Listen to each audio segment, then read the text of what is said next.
Now I will have the privilege to give the floor to our distinguished speakers.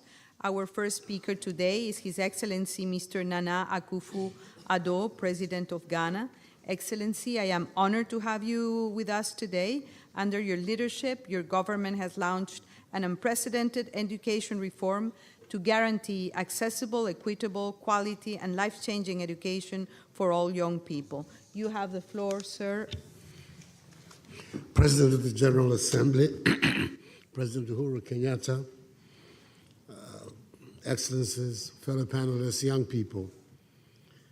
For a country that has 60% of its population under the age of 25, and whose president is co-chair of the group of advocates of eminent persons for the implementation of the 2030 United Nations Sustainable Development Goals, lending Ghana's voice in support of the United Nations Youth Strategy is easy. This event has added significance for us in Ghana because our departed illustrious compatriot, the former UN Secretary General, Kofi Annan, was a passionate advocate of youth development.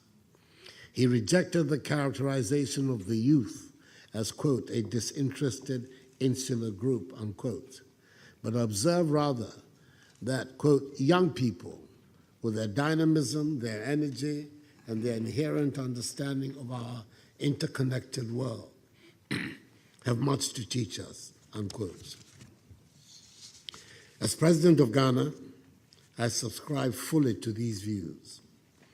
I want to help ensure that our energetic, restless young population who demand the best in the world get the best. They're not in a mood to wait for the dividends from a slow progression, as the hazardous trek across the Sahara vividly illustrates. We believe the most effective way to create a society of opportunities for the youth, empower them to confront the challenges of this globally competitive world, and at the same time realize the 17 UN SDGs, is to guarantee access to education for all our young people.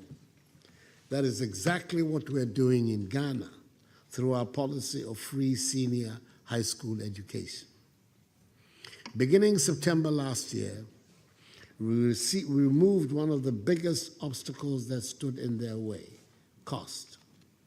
The free SHS policy ensured that in September 2017, the first year of its implementation, 90,000 more Ghanaian youth gained access to senior high school than in 2016.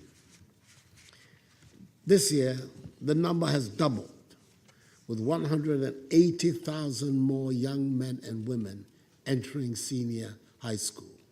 The policy is here to stay. We're also investing in our institutions of learning, which are the providers of skills and education to our young people.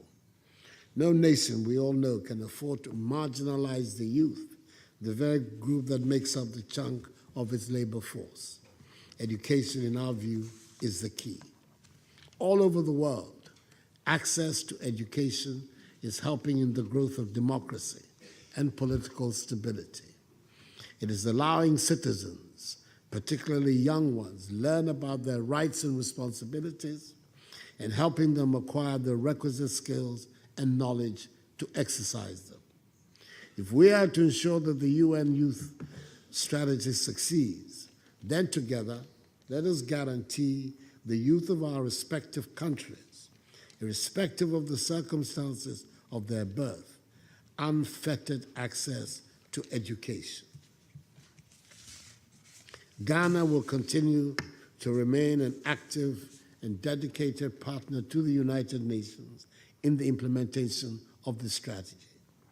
Through the UN Youth Strategy, we have essentially made a pact with both present and future generations to leave them a better legacy than we inherited from our forebears.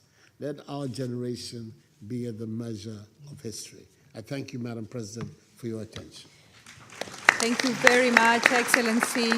I think it is excellent to hear that Ghana will be one of the fast-track countries in the rollout of the UN strategy on youth. It's really very encouraging, and I really hope that many more countries will follow Ghana's enlightening example, Mr. President.